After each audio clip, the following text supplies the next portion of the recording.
आदाब, मैं हूं सफदर रिजवी। आप देख रहे हैं लाइव एक्सप्रेस चैनल। आपसे गुजारिश है कि इस चैनल को सब्सक्राइब करें, लाइक करें, शेयर करें और कमेंट करें। अब देखें एक अहम खबर। कौम के खुद साख्ता रहबर मौलाना कल्बे जवाद अंजुमनों के कंधे पर बंदूक रखकर अपना उल्लू सीधा करना चाहते हैं। अभी हाल ही में उनके घर पर हुई एक बैठक से उनकी मंशा बेनकाब हो गई है। आधे घंटे से ज़्यादा समय तक मौलाना जवाद उल्टी सीधी बातें हाँकते रहे, लेकिन तुर्रम खा माने जाने वाली अंजुमनों के किसी भी ओहदेदार को कोई अहमियत नहीं दी और उन्हें उनके ख्याल का इजहार करने का मौका नहीं दिया। उनके कुछ पिट्ठू उस समय नारा लगाते दिखे जब कोई अपनी राय पेश करना चाहता था। इससे साफ हो गया कि मौलाना जवाद अंजुमनों को बेवकूफ़ बनाना चाहते हैं और अपनी चलाना चाहते हैं। इस बैठक को देखने के बाद ऐसा लगा कि जैसे मायावती अपनी पार्टी के कार्यकर्ताओं की बैठक कर रही हों, क्योंकि उनका भी रवैया यही होता था कि वो कुर्सी पर बैठती थीं और दबे सहमे कार्यकर्ता ज़मीन पर दरी पर बैठते थे। उन्हें बोलने की इजाज़त नहीं होती थी। हम मीटिंग के अहम हिस्से दिखाने की कोशिश करेंगे ताकि आप लोगों को पता चल सके कि मौलाना जवाद किस तरह बेवकूफ़ी वाली बातें कर रहे थे। उन्होंने मीटिंग फूल बाजार पर हो रहे कब्जे को लेकर आंदोलन करने के लिए बुलाई थी, लेकिन अब्बास बाग की करबला में धरना व प्रदर्शन तय किया गया।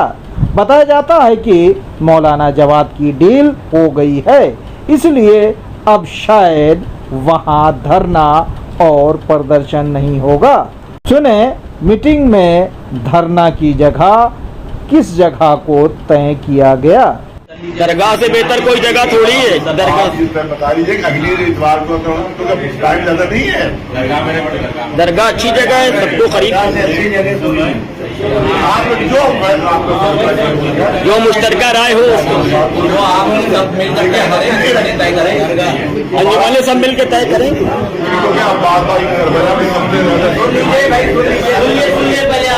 बात करबला में सबसे ज्यादा ढांची हो रही है वहाँ पर, लिहाजा वहाँ पर धमक होना चाहिए। बात करबला में धमक होना चाहिए, वहाँ पहुँचना चाहिए। आप लोग सब लोग राजी हैं बात की करबला पर? आप लोग हाथ उठा लीजिए, हाथ उठा लीजिए आप लोग। वहाँ जरूरी है क्योंकि वहाँ सबसे ज्यादा इस वक्त जरूरत है वहाँ दिन तारीख भी अनाउंस कर। वो जनाब एक अलग एरिया है, बात करबला वहाँ बहुत और बात और यहाँ भी पहले जलता वहाँ पहले जलता वहाँ जब बाद में नहीं पता चल दरगाह में हो सकता है, खाने हो सकता है, पहला जलता होते रहेंगे हर एरिया होता है। अभी इतवार को शाम को इतवार की शाम को 5 बजे रखा जाता है। अरे सलमान तीन हो जाए, बात में हो, छोटे बड़ा भी दरगाह में हो जाए, बस कवर हो गया, पूरा एरिया कवर कर लेंगे। जी हाँ, सुना आपने मौलाना जवाद की गोलमोल बातें। इससे क्या अंदाज़ा लगता है। कहाँ हर रोज़ अलग अलग अंजुमनों की तरफ से धरना और प्रदर्शन की बातें कही गई थीं और मीटिंग में सब कुछ हवा हो गया। इसी तरह वहाँ मौजूद अंजुमनों के लोग चाहते थे कि फूल बाजार पर धरना दिया जाए और दरगाह हजरत अब्बास में पहला कार्यक्रम हो, लेकिन मौलाना जवाद ने किसी की भी बात नहीं मानी और अपनी बातें अंजुमनों पर थोपी। वक्फ मामलों के अल्लामा कहे जाने वाले ज़मीर नकवी का कहना है कि मौलाना जवाद एक बार फिर अंजुमनों को ठगने वाले हैं। इस बार अंजुमनों का भी वही हाल होगा जो मौलाना जवाद का हुआ है, यानी जिस तरह लोगों ने मौलाना जवाद की गलत हरकतों को देखते हुए उनसे किनारा कर लिया है और टाटा बाय बाय कह दिया है। अगर अंजुमनों ने संगत यानी लोगों को भीड़ के रूप में इस्तेमाल करने की कोशिश की तो लोग अंजुमनों से किनारा कर लेंगे। उन्हें कभी भी किसी के लिए इस्तेमाल नहीं होना चाहिए। लोग मौलाना जवाद से सख्त नाराज हैं कि वे शिया वक्फ बोर्ड के चेयरमैन अली जैदी जो उनके दामाद हैं उनके खिलाफ कोई धरना व प्रदर्शन नहीं कर रहे हैं, जबकि उन्होंने वक्फ को अरबों खरबों का नुकसान पहुंचाया है। मौलाना जवाद खुद इस बात को मानते हैं और मस्जिद में खड़े होकर उन्होंने ऐसा बयान दिया है। पहले वे चेयरमैन के खिलाफ धरना प्रदर्शन और आवाज़ उठाएं, उसके बाद ट्रस्ट में घोटाला करने वालों के खिलाफ ज़बरदस्त आंदोलन करें। ज़मीर नकवी ने कहा कि मौलाना जवाद ब्लैकमेलर हैं, इसलिए ना तो अंजुमनों को उनके झांसे में आना चाहिए और ना ही लोगों को। उन्हें मौलाना जवाद से कहना चाहिए कि पहले वे अली जैदी, शमीर शमशी, अमीर शमशी जैसे बेईमानों से घोटाला की गई रकम वापस लें, फिर किसी तरह के आंदोलन की बात करें। अंजुमन के कई लोगों का कहना है कि ये सच है कि मौलाना जवाद ने अपने रिश्तेदारों के खिलाफ एक शब्द नहीं बोला है, जबकि उन्होंने वक्फ को करोड़ों का नुकसान पहुंचाया है। मीटिंग में उन्होंने अंजुमनों को किस तरह बेवकूफ़ बनाया, उनकी बातें सुनकर हंसी आती है और उन्हें कुर्सी से खींचने का मन होता है। वे कहते हैं कि उन्होंने अंजुमनों को वक्फ में जिम्मेदारी देने की बात कही, पर उनकी बात नहीं मानी गई। अब सवाल ये उठता है कि जब उनकी बात कोई नहीं सुनता तो फिर वे किस लिए नेतागिरी कर रहे हैं। उन्हें ये बात कहने से पहले चुल्लू भर पानी में डूब मरना चाहिए। वे किस तरह इस बात को कह रहे हैं और उन्हें शर्म भी महसूस नहीं हो रही है। सुने मौलाना जवाद की ज़बानी। 50 बार कहा होगा कि जो बड़े बड़े औकाफ है अंजुमनों को उसकी जिम्मेदारी सुपुर्द कर दी जाए। अभी तक ये बात मानी नहीं।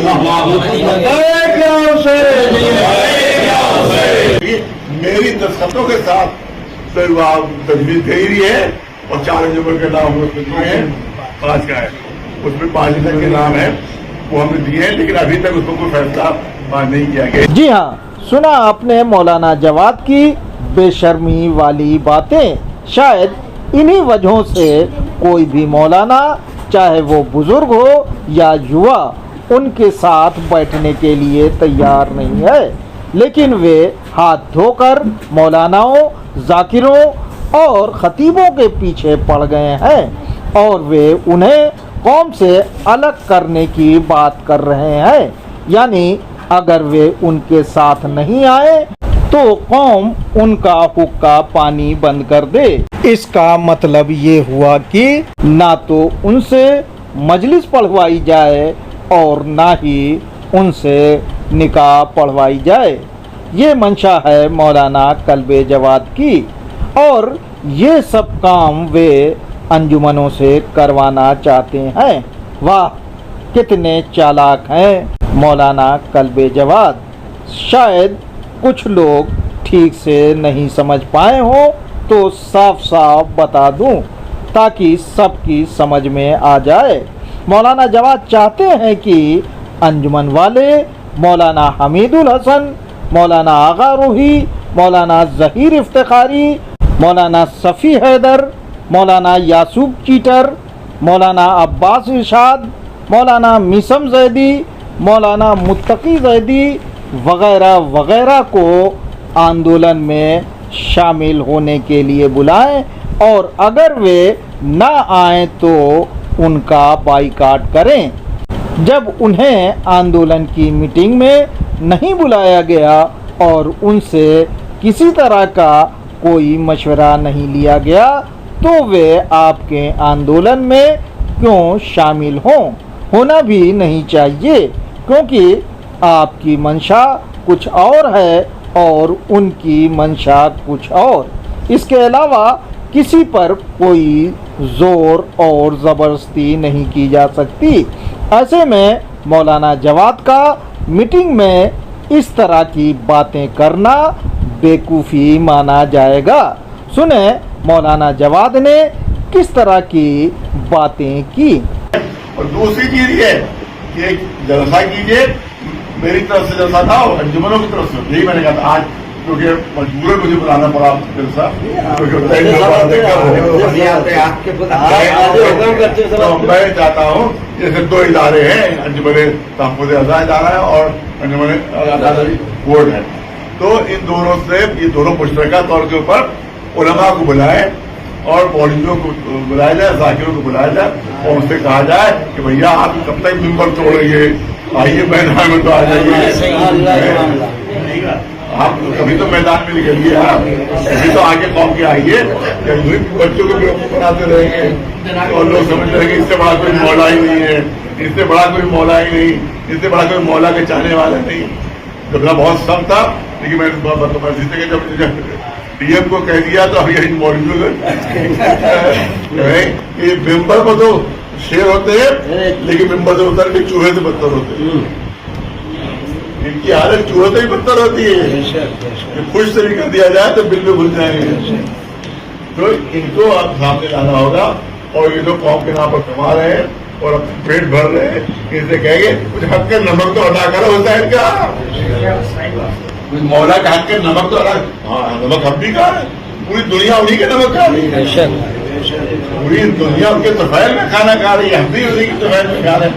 लेकिन कुछ तो कुछ हक के नमक अदा कर दो, कहीं तो किसी तहरीक में तो सामने आ जाओ, कहीं तो सामने आ जाओ, कहीं तो कौम का साथ दे दो। लिहाजा इन लोगों को आप लोग बुलाए, जुम्मन वाले को, कुछ लोगों को अदालती बोर्ड वाले बुलाया, कुछ मौलवियों को तहफ़्फ़ुज़ अज़ा वाले बुलाया और उनको सबको बुला के और सारे मौलवियों को आप दावतनामे दें। जो तीनों में गैर हाजिर रहा उसे कौम से गैर हाजिर कर दिया जाएगा। और आप लोग अभी से दावतनामे तमाम उलमा को समझिए, मधु है आप लोग, उलमा को ज़ाकिर को खुदा को सब दावतनामे भेज दें कि आप लोगों को 4 बजे वहाँ पर आना है। फिर दूसरा जल्ला छोटे इमामबाड़े में चला होगा, फिर तीसरा दरगाह में होगा, हर एक मौलवी को दावत दी जाएगी। जो तीनों में गैर हाजिर रहा तो उसको कौम से गैर हाजिर कर दिया जाएगा। मौलाना कल्बे जवाद को इस बात का एहसास हो चुका है कि अब उनके बुलावे पर 5 लोग भी इकट्ठा नहीं होंगे, इसीलिए उन्होंने अंजुमनों की इस मीटिंग में अंजुमनों की जमकर चमचागिरी की। हालांकि उन्होंने पिछले 5 साल तक अंजुमनों को दूध की मक्खी की तरह वक्फ जायदादों से दूर रखा।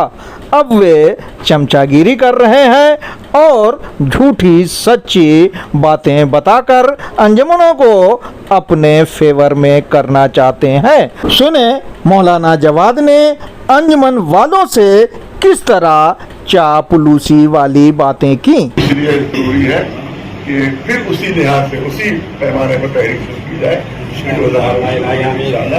और अंजुमनों ने हमेशा साथ दिया सिलसिले में, हमेशा रीढ़ की हड्डी की हैसियत में हमारी हर तहरीक में रीढ़ की हड्डी की हैसियत रखती है और रीढ़ की बनाते हुए कामयाबियां मिली है। लिहाजा हम चाहते हैं कि फिर ये तहरीक शुरू हो। खासतौर से सलाम आगे से अब्बास बाकी करबला आप जाकर देख रहे हैं, ये रोज आता है कि हमारे सीएम साहब ने फुरान नाजायज गिरा दिया, फुरान नाजायज मस्जिद को गिरा दिया और फुरान नाजायज मदरसे को गिरा दिया और फुला गवर्नमेंट की जमीन बना था उसको गिरा दिया। लेकिन वहां के पास 28 इमारतें बनी हुई हैं, हम सब जगह शिकायत कर चुके हैं, एक शख्स भी वहां पर नहीं आया देखने के लिए। नाजायज वहां नाजायज पूरी हालत बना दी, न रक्षा पास है न कुछ पास है। उसके बाद चार मंजिला इमारतें वहां बनी हुई है, लेकिन एलडी आ रहा है वहां पर, न हमारे हुकूमत की तरफ से कोई नुमाइंदा आ रहा है कि ताजा बनाए इसको रहा है। हालांकि मौलाना जवाद दिल्ली की शाह मर्दा तहरीक से जुड़े लोगों की इस बात से सख्त नाराज हैं कि वे उन्हें और उनके साथी उलमा की तौहीन करते हैं। खासकर सरफराज हुसैन, असगर उर्फ पप्पू, नातिक अब्बास, बाबा बशारत वगैरह उन्हें चीटर, बेईमान, वफोर, करोड़ों का घोटाला करने वाला और घोटालेबाजों को गोद में बैठाने वाला कहते हैं। शाह मर्दा से इनको निकाल के रहेंगे तो बहादुर अब्बास मुर्दाबाद, कलबे जवाद मुर्दाबाद, तो बहादुर अब्बास मुर्दाबाद, कलबे जवाद मुर्दाबाद, कलबे जवाद मुर्दाबाद, कलबे जवाद मुर्दाबाद। पूरी कौम को बताना चाहते हैं कि ये दरगाह शाह मर्दा पे काबिल मौलाना कलबे जवाद जो है इसकी नीयत साफ नहीं है और तमाम वक्त ये वक्त को बचाने वाले नहीं है, वक्त को लूटने वाले हैं। हमारी लड़ाई इनके खिलाफ जारी थी, जारी है और जारी रहेगी। शाह मर्दा से इनको निकाल के रहेंगे तो बहादुर अब्बास मुर्दाबाद, कलबे जवाद मुर्दाबाद, वक्फों पे लानत बेशुमार। शाह मर्दा करबला में मौलाना जवाद की सरपरस्ती में हो रहा करोड़ों का घोटाला इतना जबरदस्त बताया जाता है कि उसके खिलाफ 107 उलमा मौलाना मोहसिन तकवी की सरपरस्ती में एकजुट हुए थे और मौलाना जवाद से हिसाब किताब मांगा था, लेकिन मौलाना जवाद ने आज तक कोई हिसाब किताब नहीं दिया। लखनऊ की अंजुमन वालों को चाहिए कि वे मौलाना जवाद से शाह मर्दा का हिसाब किताब मांगे, क्योंकि वहां के वक्फ में भी करोड़ों का घोटाला हुआ है, जिसके लिए मौलाना कलबे जवाद को ही जिम्मेदार ठहराया जा रहा है। लेकिन मौलाना जवाद ने खुद मौलाना हमीदुल हसन, मौलाना आगा रूही, मौलाना सैफ अब्बास, मौलाना शफी हैदर, मौलाना जहीर इफ्तिखारी, मौलाना यासू अब्बास, मौलाना अब्बार रिशाद वगैरह वगैरह की ज़बरदस्त तौहीन की। सुने मौलाना जवाद के अल्फाज। सबसे बड़ी मुश्किल है कि सब आ जाके जूते चाटते हैं मौलवी जाके और जाके उसकी चप्पलें सीधी करते हैं डीएमएस और किसी की हिम्मत नहीं है इजलास भी डीएम के खिलाफ जरूरत नहीं कर सके। एक जुमला कह नहीं, एक लफ्ज कहने की हिम्मत नहीं है डीएम के खिलाफ, क्योंकि उनकी फाइलें खुली नहीं है वहाँ। एक लफ्ज कहोगे तो तुम्हारी ऐसी की तैसी कर देंगे। तुमने खुद बेमानियां कर रखी है, तुमने खुद नाजायज तब्दील कर रखी है, तुम कैसे बोलोगे? इसकी हिम्मत नहीं होती, एक लफ्ज किसी की बोलने की हिम्मत नहीं होती। तो कुछ एक जलसे में कुछ मौलवी आ सके तो नहीं आए वो दूसरे में आ जाए, नहीं हम तीसरे में आ जाए। बिल्कुल सही। इसी बार भी नहीं आए तो वाइट हुज्जत तमाम हो जाए। इसी बार भी दावतनामे जाए देने के लिए दस्तखत ले लेंगे हमने। बिल्कुल सबको देख वीडियो दस्तखत भी ले, उसकी वीडियो भी ले। दावतनामा देते वक्त वीडियो लिएगा, वीडियो कहने की जाली बहरहाल मौलाना जवाद की बातें अंजुमन के लोगों के गले में अटकी हुई हैं और उन्हें लग रहा है कि मौलाना जवाद ब्लैकमेल करके अपना उल्लू सीधा कर रहे हैं। उन्हें वफ से कोई हमदर्दी नहीं है। वे मुख्यमंत्री योगी आदित्यनाथ के बयानों और कार्रवाइयों से बेहद डरे और सहमे हुए हैं, इसलिए सड़क पर धरना प्रदर्शन करने की हिम्मत नहीं दिखा पा रहे हैं। वे चाहते हैं कि एक बार फिर अंजुमन वाले पिटें या मौलाना यासूब अब्बास की हैदरी टास्क फोर्स के कार्यकर्ता पिटें। इसीलिए उन्होंने सोची समझी रणनीति के तहत मौलाना यासूब अब्बास की सेहत के लिए दुआ कराई थी। अगर वे सचमुच वक्त के हित में आंदोलन करना चाहते हैं तो उन्हें दरगाह, इमामबाड़ों और मस्जिदों से हटकर सड़कों और विधानसभा पर शांतिपूर्वक आंदोलन का ऐलान करना चाहिए, जिसे सरकार गंभीरता से ले। आपसे गुजारिश है कि इस चैनल को सब्सक्राइब करें, लाइक करें, शेयर करें और कमेंट करें।